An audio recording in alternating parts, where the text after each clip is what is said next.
Good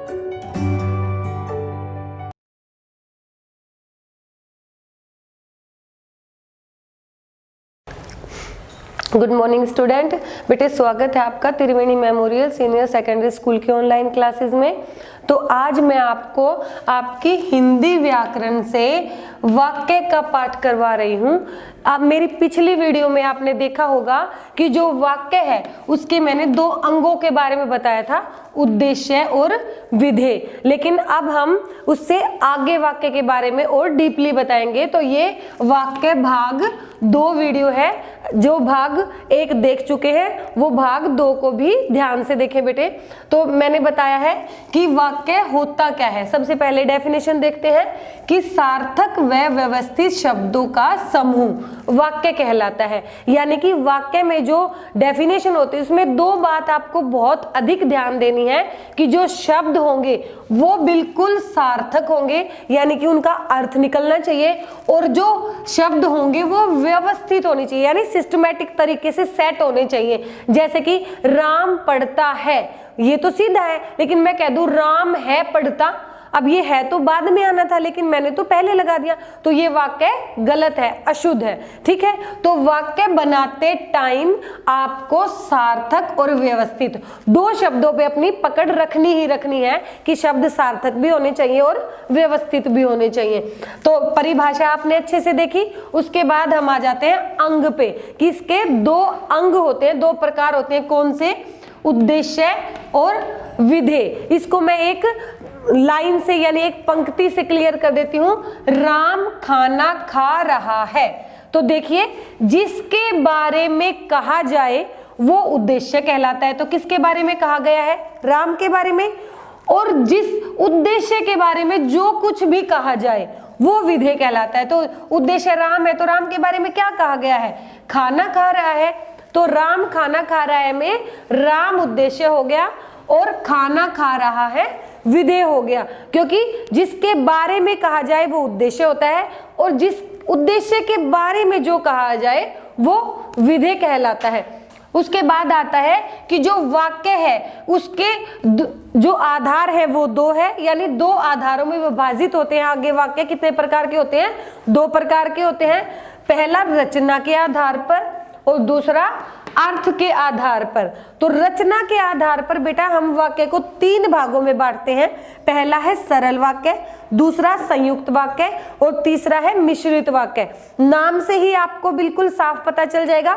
सरल यानी बिल्कुल साधारण, सिंपल सेंटेंसेस, यानी कि बिल्कुल सरल वाक्य उसमें होगा। जैसे राम बाजार जाएगा, सीधी सी बात है, राम जाएगा।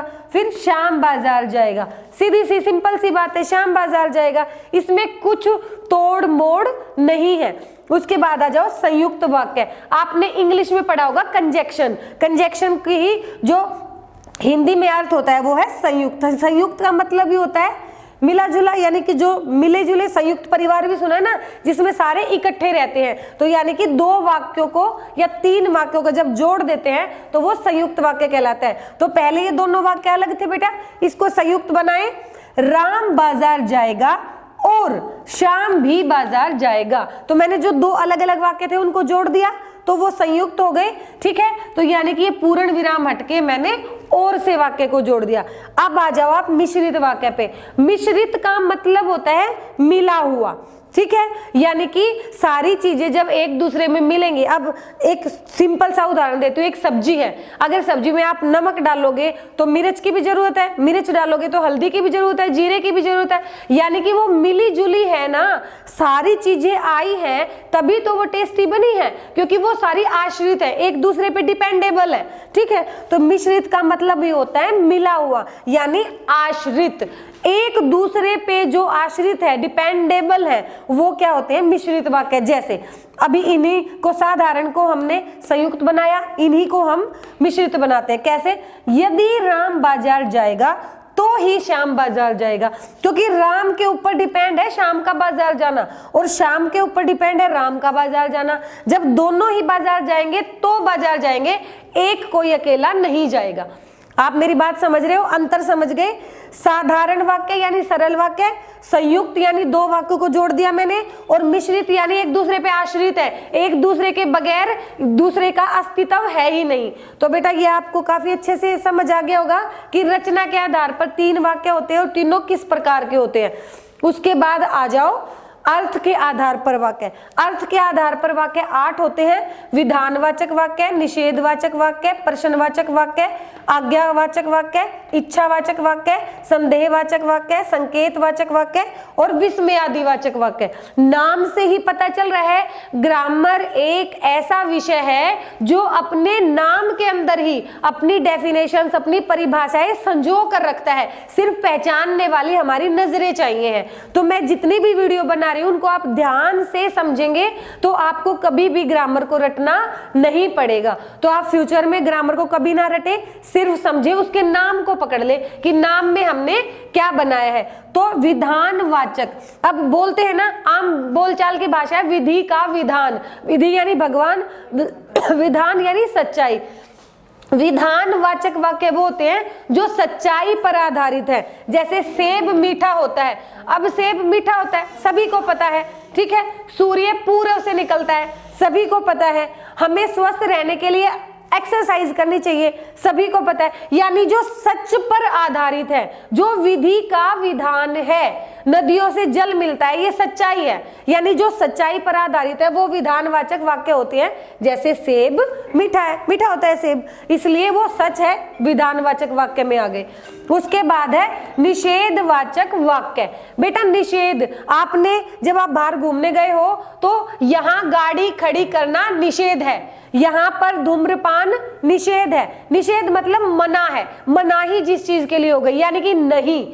जिस भी वाक्य में नहीं प्रयोग हो गया वो निषेधवाचक है। जैसे हम आज स्कूल नहीं गए, नहीं आ गया ना, जिसमें भी नहीं आ जाए आप आंखें मीच के वहां पे निषेधवाचक डाल सकते हैं, छाट सकते हैं। तो 2 आपको वाक्य क्लियर हुए। तीसरे पे प्रश्नवाचक वाक्य। प्रश्नवाचक वाक्य का सबसे बड़ा पहचान का एक चिन्ह है, वो क्या है? प्रश्नवाचक चिन्ह होगा उसमें। सीधी सी बात है, जिस भी वो वाक्य है उसके पीछे प्रश्नवाचक चिन्ह है, वो प्रश्नवाचक वाक्य बन गया। तुम कहां जा रहे हो, प्रश्नवाचक चिन्ह आ गया, प्रश्नवाचक वाक्य है ये। इसमें कुछ ज्यादा समझने की जरूरत ही नहीं है, जिसमें प्रश्न किया जाए वो प्रश्नवाचक वाक्य है। उसके बाद है आज्ञावाचक वाक्य। नाम से ही पता चल रहा है इसमें आज्ञा दी जाएगी, और आज्ञा छोटे तो देंगे नहीं। आज्ञा कौन देंगे? आपके गुरु देंगे, आपके मम्मी पापा, घर में जितने भी बड़े हैं, पास पड़ोसी जो आपसे बड़े हैं, आज्ञा देंगे। आज्ञा कैसे देंगे? बाहर खेलो, पढ़ो, समय पर खाओ, एक्सरसाइज करो, अपना काम स्वयं किया करो, समय पर सोया करो, समय पर खाया करो, समय पर नींद लिया करो।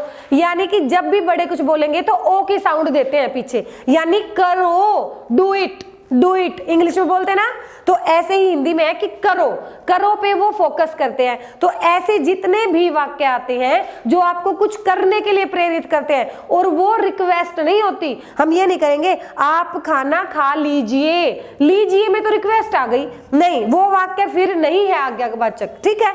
करो, करने वाली सेंस में जितने भी वाक्य होंगे वो सारे आज्ञावाचक होंगे। जैसे अंदर आ जाओ, मैं कह रही हूं, अब टीचर से पूछोगे मे आई कम इन मैम, तो क्या कहेंगी? कम इन, यानी कि अंदर आ जाओ, वो आज्ञा दे रहे हैं, आ जाओ, ठीक है। उसके बाद है इच्छावाचक वाक्य। अब इच्छा से ही, इच्छा तो हमेशा इंसान की अच्छी होती है, भगवान आपकी उम्र लंबी करे, आप हमेशा खुश रहे, आपकी तरक्की होती रहे। तो ऐसे वाक्य जब होते हैं, हमारे मन से निकलते हैं, तो वो इच्छावाचक में, यानी कि बेटा जितने भी आशीर्वाद हैं, जितनी भी अच्छी फीलिंग्स हैं, अच्छी कल्पनाएं हैं, अच्छी आपकी इच्छाएं हैं, वो सारी इच्छावाचक में। जैसे भगवान तुम्हें खुश रखे, बच्चों के लिए तो बोलते हैं ना कि भगवान आपको खुश रखे।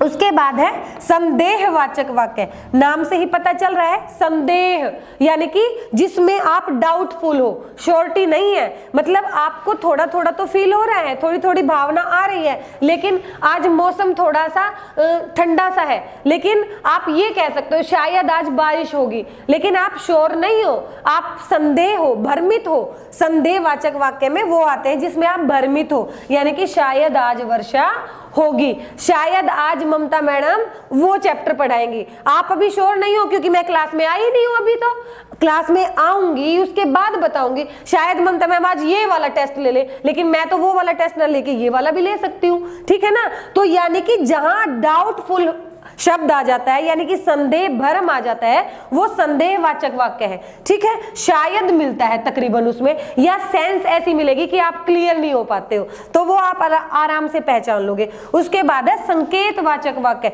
संकेत मिलेगा आपको, नाम से ही पता चल रहा है कि कोई ना कोई संकेत आपको मिलेगा उस वाक्य में, जैसे कि यदि मेहनत करते तो पास होते, यदि बीज अच्छा डालते तो फसल अच्छी होती, यदि वर्षा अच्छी होती तो फसल बहुत जल्दी हो जाती। यानी कि जब कभी भी पहले कोई संकेत दिया जाता है तो वो बात बाद में आती है, यानी कि संकेत पहले मिल जाता है, रिजल्ट बाद में आते हैं, है ना। संकेत जिस भी वाक्य में मिले वो संकेतवाचक वाक्य कहलाता है।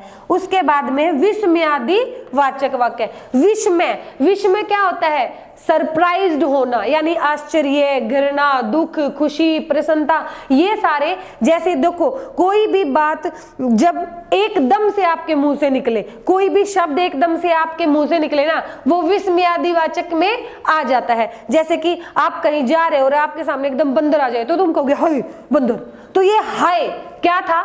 विस्मयादिबोधक है, ठीक है। अगर मान लो कोई सुंदर सा फूल है, उसे देख तुम क्या कहोगे? वाओ, है ना। और हिंदी में कहोगे वाह कितना सुंदर फूल है ना, बोलते हो ना। और अगर कहीं गंदगी है तो तुम क्या कहोगे? छी इतनी गंदगी है, पता नहीं ये लोग ऐसे कैसे फेंक देते हैं, है ना। और किसी के घर में कोई एक्सीडेंट हो जाए या बुरी घटना हो जाए, तुम क्या कहोगे? हाय भगवान ने ये क्या कर दिया, तो ये हाय, है ना।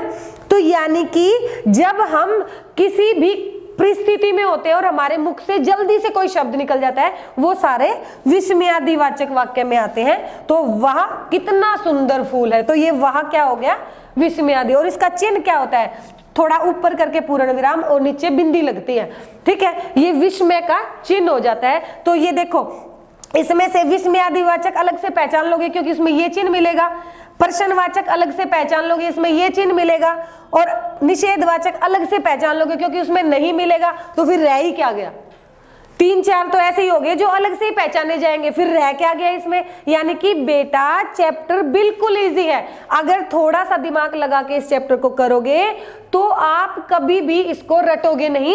जितने भी वाक्य आपके सामने मैं छाटने दूंगी, बनाने दूंगी, रेखांकित करने दूंगी, भरने दूंगी, वो सारे के सारे आप ऑटोमेटिकली बनाते चले जाओगे। आपको ज्यादा अभ्यास की जरूरत नहीं पड़ेगी, सिर्फ ध्यान से वीडियो देख लेना और ध्यान से अपने अभ्यास को कर लेना। तो यहीं से हम इसके प्रश्न उत्तर कर लेते हैं। सबसे पहला प्रश्न है कि वाक्य किसे कहते हैं? शब्दों के सार्थक व व्यवस्थित समूह को वाक्य कहते हैं। वाक्य के अंग या प्रकार कितने होते हैं? वाक्य के अंग या प्रकार 2 होते हैं, उद्देश्य और विधेय। उद्देश्य वह होता है जिसके बारे में बताया जाता है, और विधेय वह होता है जिसके उद्देश्य के बारे में जिसमें बताया जाता है। और 2 शब्दों के आधार पर कितने वाक्य होते हैं? रचना के आधार पर होते हैं और अर्थ के आधार पर। रचना के आधार पर 3 है, सरल यानी साधारण वाक्य, संयुक्त यानी 2 वाक्यों को मिलाना, मिश्रित यानी एक दूसरे पर आश्रित होना। उसके बाद अर्थ के आधार पर 8 वाक्य होंगे, नाम से ही पता चल रहा है। विधान जिसमें सच्चाई हो, निषेध जिसमें नहीं वाले वाक्य हैं, प्रश्न जिसमें हमेशा प्रश्न पूछा जाएगा, आज्ञा जिसमें आज्ञा दी जाएगी, इच्छा जिसमें आपकी मन से अच्छी अच्छी भावनाएं निकलेंगी, संदेह जिसमें आप डाउटफुल हैं, भ्रमित हैं, संकेत जिसमें आपको कोई इशारा मिलेगा, और विस्मयादिबोधक जिसमें आपके मुख से ऑटोमेटिकली कोई शब्द निकला है। तो आज की वीडियो देखने के बाद मुझे उम्मीद है बेटा कि आपको ये काफी अच्छी लगेगी और काफी अच्छे से ये आपका चैप्टर क्लियर हो जाएगा। तो मुझे उम्मीद है कि आप इसका लिखित अभ्यास अवश्य करेंगे और अपने अभ्यास को स्वयं करने की कोशिश करेंगे। दूसरे की उंगली पकड़ने की आदत को अब छोड़ दो। ओके बेटा, थैंक यू।